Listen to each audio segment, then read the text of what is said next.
Class 9th science chapter 15 improvement in food resource. Food improvement का मतलब होता है सुधार इन फूड रिसोर्स यानी खाद्य संसाधन, खाद्य संसाधनों में सुधार। चैप्टर 15 में आज हम यही पढ़ेंगे, खाद्य संसाधनों में सुधार, improvement in food resources. We know that all living और ऑर्गेनिज्म नीड फूड, कि हम जानते हैं कि जो सभी ऑल लिविंग यानी कि सभी जो जीव हैं उनको भोजन की आवश्यकता होती है। Food supplies protein, carbohydrate, fats, vitamin and minerals, कि जो भोजन होते हैं वो हमको प्रोटीन, कार्बोहाइड्रेट, फैट्स, वसा, विटामिन्स और मिनरल्स ये हमको भोजन से प्राप्त होते हैं। All of which we require for body development, और ये जितने भी तत्व हैं इनकी जो हमारा जो बॉडी का जो डेवलपमेंट है यानी जो बॉडी का शरीर का जो विकास है और वृद्धि और स्वास्थ्य, इन तीनों चीज़ों के लिए हमको इन भोजन की आवश्यकता होती है और ये जो भोजन से ही हमको ये तत्व मिलते हैं। Both plant and animal are major sources of food for us. जो प्लांट और एनिमल्स यानी कि पौधे और जंतु दोनों ही हमारे भोजन के स्रोत हैं। We obtain most of this food from agriculture and animal husbandry, कि ये जो भोजन है वो हमको अधिकांश जो भोज्य पदार्थ है वो हमको एग्रीकल्चर यानी कृषि से और एनिमल हाउसबेंड्री यानी कि पशुपालन से प्राप्त होते हैं। We read in newspaper that efforts are always being made to improve production from agriculture and animal husbandry. Why? It is this necessary? Why we cannot make do with the current level of protection? कि हम प्राय जो newspaper है, समाचार पत्र में हम पढ़ते हैं कि जो कृषि का जो उत्पादन है और पशुपालन के जो बढ़ाने के जो प्रयास कर रहे हैं ये आवश्यक क्यों हैं, ये नेसेसरी मतलब आवश्यक क्यों हैं। Why do we can not make do with the current level of production, और वर्तमान उत्पादन स्तर पर ही हम क्यों निर्वाह कर सकते हैं।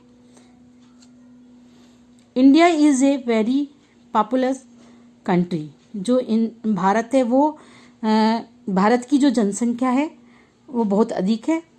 Our population is more than 1 billion people and it is still growing, कि जो भारत की जनसंख्या बहुत अधिक है और हमारे देश में जो जनसंख्या है वो 1 बिलियन यानी कि 100 crore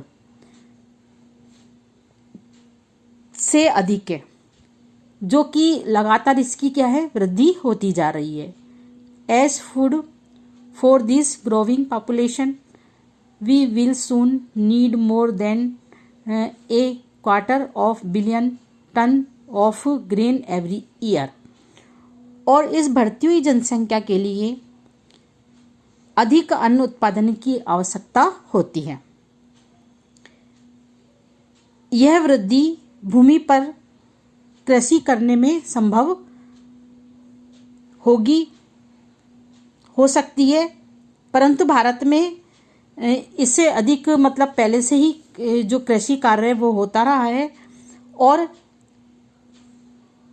but India is already intensively cultivated. As a result we do not have any major scope for increase the area of land under cultivation, कि पहले से ही मतलब जो भारत में पहले से ही अधिक कि मतलब अत्यधिक स्थान पर खेती होती रही है, अतः कृषि के लिए यानी कि खेती के लिए हमें अधिक भूमि की उपलब्धता है वो संभव नहीं है। Therefore is necessary to increase our production efficiency for both crop and livestock, कि जो अब जैसे भूमि की उपलब्धता जब इतनी संभव नहीं है तो इसलिए जो फसल और जो पशुओं को बचाने के लिए यानी पशुधन के उत्पादन की क्षमता को क्या है बढ़ाना आवश्यक हो जाता है।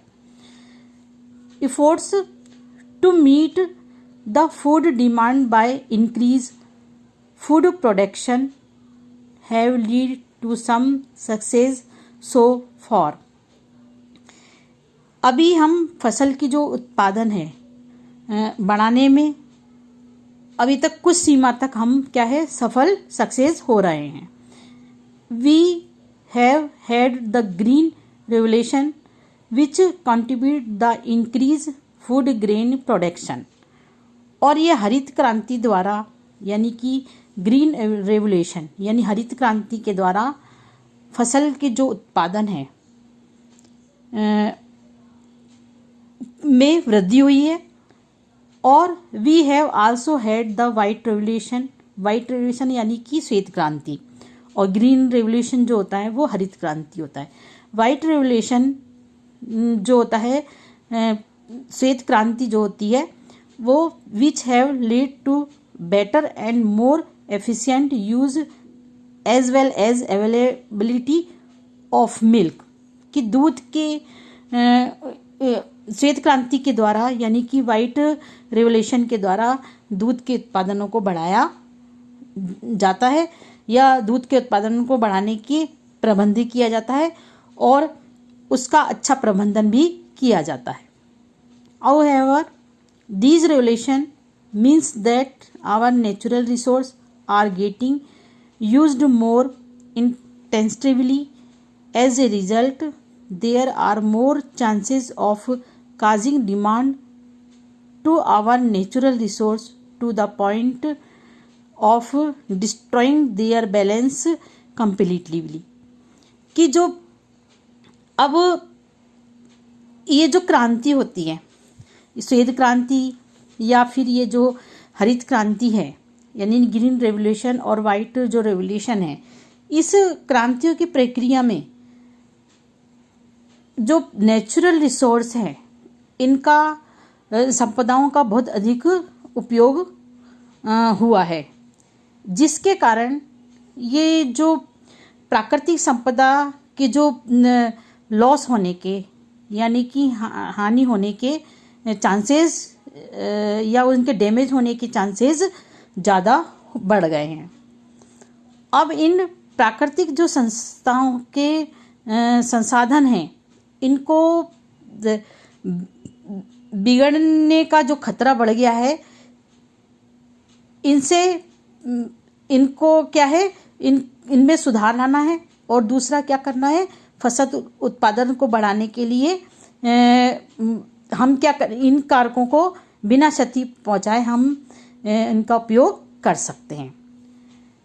Without degraded to environment and disturbing the balance maintaining to ends there is a need sustainable practice in agriculture and animal husbandry, कि अब बिना मतलब पर्यावरण को संतुलन जो पर्यावरण का जो संतुलन बनाए रखना, इन कारकों को हानि भी नहीं पहुंचाना है और फसल का उत्पादन को बढ़ाना है।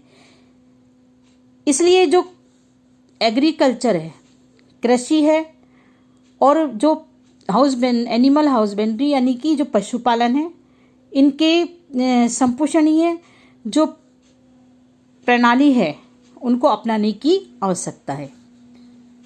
Also simply increase grain production for storage of warehouse cannot solve the problem of maintaining malnutrition and hunger, कि जो केवल फसल का उत्पादन बढ़ाना, इंक्रीज इन ग्रेन प्रोडक्शन यानी फसल का उत्पादन बढ़ाना, और storage in warehouse, warehouse यानी कि जहाँ पर अनाज को सुरक्षित रखा जाता है, तो उसको गोदामों में उनको संचित करना ही जो मेल्ट्रेशन का मतलब होता है कुपोषण और हंगर यानी भूख की समस्या का समाधान नहीं हो सकता। मतलब कि फसल उत्पादन को बढ़ाने में या गोदामों में उनको संचित करने से जो कुपोषण है, भूख की समस्या का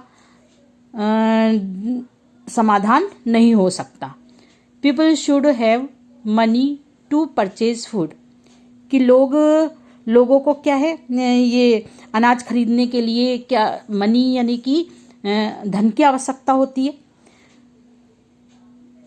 food security depend on both availability of food and access to it, और खाद्य सुरक्षा के उत्पादन और उपलब्धता दोनों ही निर्भर है। The majority of our population depend to agriculture for their livelihood की जो हमारे देश की जो जनसंख्या है वो अपने जीवन यापन के लिए कृषि पर निर्भर रहती है। Increase the income of people working in agriculture and therefore necessary to compact the problem of hunger, कि जो और ये कृषि से ही अपना मतलब जीवन यापन करते हैं, और कृषि क्षेत्र में ही लोगों को क्या करना चाहिए, अपनी आय को बढ़ाना चाहिए, और जिससे कि भूख की जो समस्या है, हंगर की जो प्रॉब्लम है, वो समस्या का समाधान हो सके। Scientific management practice should be undertaken to obtain high yield from farm, कि वैज्ञानिक प्रबंधन, साइंटिफिक मैनेजमेंट यानी वैज्ञानिक प्रबंधन प्रणालियों को अपनाना होगा। One should be undertake mixed farming, और जो वैज्ञानिक जो प्रबंधन प्रणालियों को अपनाने के बाद संपोषणीय जीवन प्रणालियों के लिए की कृषि प्रणाली को भी अपनाना चाहिए। One should undertake mix farming, और इसके अलावा जो मिक्स फार्मिंग यानी कि मिश्रित खेती, इंटरक्रॉपिंग यानी कि अंतरा फसलीकरण, और इंटरग्रेटेड फार्मिंग प्रैक्टिस, और संगठित जो कृषि प्रणालियाँ होती हैं उनको भी अपनाना चाहिए। For example combine agriculture with livestock, poultry, fisheries, beekeeping, यानी कि कृषि के साथ जैसे पशुधन है, जो पोल्ट्री है यानी कुक्कुट पालन, मुर्गी पालन जिसको बोलते, फिशरीज यानी मछली पालन, मत्स्य पालन, और बी कीपिंग यानी कि मधुमक्खी पालन।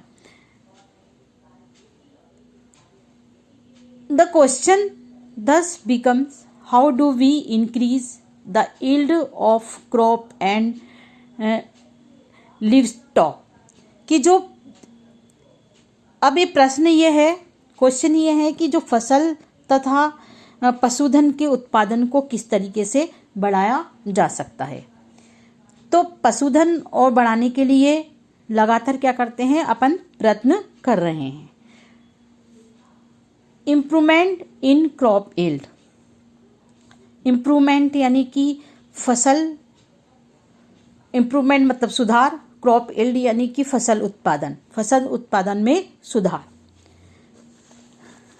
Serials such as wheat, rice, maize, millet and sorghum provide us carbohydrate for energy required, कि जो सीरियल यानी कि अनाज जैसे कि गेहूं है, व्हीट यानी गेहूं, राइस यानी कि चावल, मेज यानी मक्का, मिलेट यानी कि बाजरा, और सोरगन यानी ज्वार, इनमें ये इन चीज़ों से हमको क्या मिलता है, कार्बोहाइड्रेट मिलता है, प्राप्त होता है, जो कि हमको एनर्जी प्रदान करता है।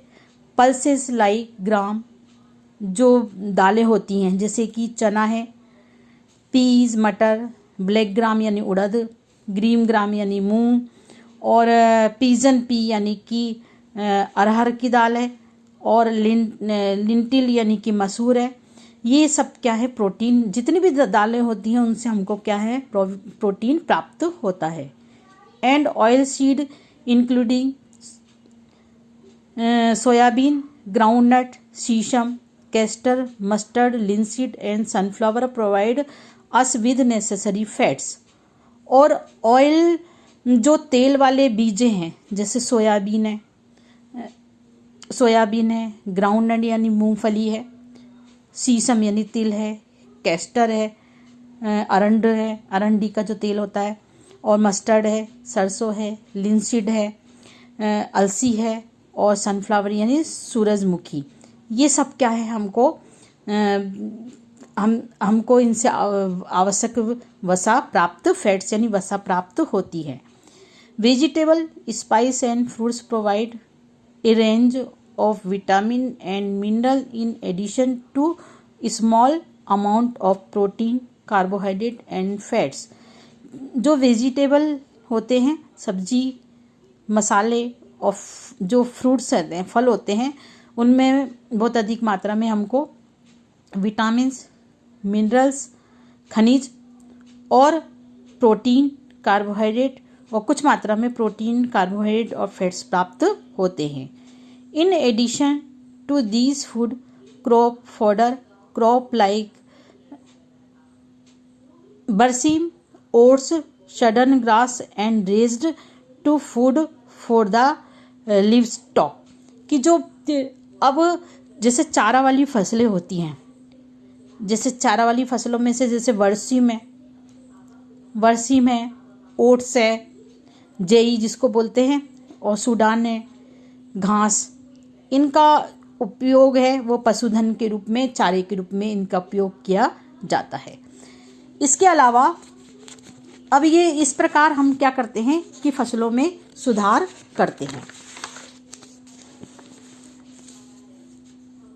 Different crop required different climate, कि जो विभिन्न फसलों के लिए विभिन्न जलवायु जो होती हैं, कंडीशन, जैसे जलवायु संबंधी परिस्थितियां जो होती हैं, जैसे temperature and photo periods for their growth and complexion of their life cycle, कि विभिन्न फसलों के लिए विभिन्न जलवायु परिस्थितियां जैसे टेम्परेचर यानी ताप, और फोटो पीरियड्स यानी कि दीप्ति काल की आवश्यकता होती है, जिससे क्या है, इनकी समुचित वृद्धि हो सके। और growth of plant and flowering are dependent on soil, कि जो वृद्धि करने वाले या उनको अपना दीप्ति काल या जो फ्लावरिंग है फूलों के लिए या फिर पौधों के ग्रोथ के लिए सनलाइट की आवश्यकता होती है। Plant manufacture their food and sunlight by the process of photosynthesis, कि जो पौधों की जो पुष्पन है या सूर्य के प्रकाश पर निर्भर करते हैं पुष्पन और वृद्धि के लिए। लेकिन अब पौधों को क्या है, सूर्य के प्रकाश में क्या करते हैं, अपना भोजन बनाते हैं, और ये प्रकाश संश्लेषण यानी कि फोटोसिंथेसिस के प्रोसेस के द्वारा ये अपना भोजन बनाते हैं। There are some crop which grown rainy season, कुछ जो फसलें होती हैं, क्रॉप यानी फसलें होती हैं, वो बरसात के सीजन में उगाते हैं उन फसलों को क्या कहते हैं, season is called to kharif season of, और ये जो खरीफ फसलें कहलाती हैं जो कि बरसात में जब इनको बोया जाता है, उन फसलों को खरीफ फसल कहते हैं। From the month of June to October, और ये वर्षा ऋतु में उगाते हैं, इनको खरीफ फसल कहलाती है और जून से आरंभ होकर ये अक्टूबर मास तक रहती हैं। And some of the crop are grown to winter season, और जो कुछ उन फसलों को जो कि सर्दियों में या शीत ऋतु में उगाई जाती हैं, जो कि नवंबर से आरंभ होकर अप्रैल तक चलती हैं, उनको रबी की फसल कहते हैं। जैसे पेडी है, सोयाबीन है, पीजन है, मेज़ है, कॉटन है, ग्रीन ग्राम है, ब्लैक ग्राम, ये सब क्या है, खरीफ क्रॉप यानी कि खरीफ की फसलें होती हैं। और वीट है, ग्राम है, पीज है, मस्टर्ड है, लिंसीड आर ये रबी क्रॉप कहलाती है, रबी की फसलें होती हैं। In India there has been 4 time increase in the production of food grain for 1916 to 2004 with only 25% increase the cultivate land area। कि जो भारत में जो मतलब 1960 से 2004 तक क्या है, कृषि की जो भूमि में 25% की जो वृद्धि हुई है। लेकिन इसके अलावा जो increase to cultivate to land area, how has to increase to production been achieved, और फिर इसके साथ ही क्या है, जो अन्न के उत्पादन में भी वृद्धि हुई है, जिससे कि if we think of practice involve to farming, we can see that we can divide into 3 stage. और जैसे पैदावार में जो ये उन्नति कैसे हुई है, अब कृषि में संबंधित जितनी भी प्रणालियां हैं, इनके बारे में जैसे सोचें तो उनको क्या है, 3 भागों में, उनको 3 स्टेज यानी 3 भागों में डिवाइड बांट सकते हैं। The first of the choice seed for planting, कि जो सबसे पहले है कि बीज को चुनना, सीड ऑफ प्लांटिंग यानी कि कृषि के लिए या प्लांटिंग करने के लिए बीज को चुनना। The second is the nurturing of the crop plant, और फिर उसके बाद दूसरा फसल की उचित देखभाल करना या उनको पोषकता प्रदान करना। The third is the protection of the growing and harvesting crop from loss.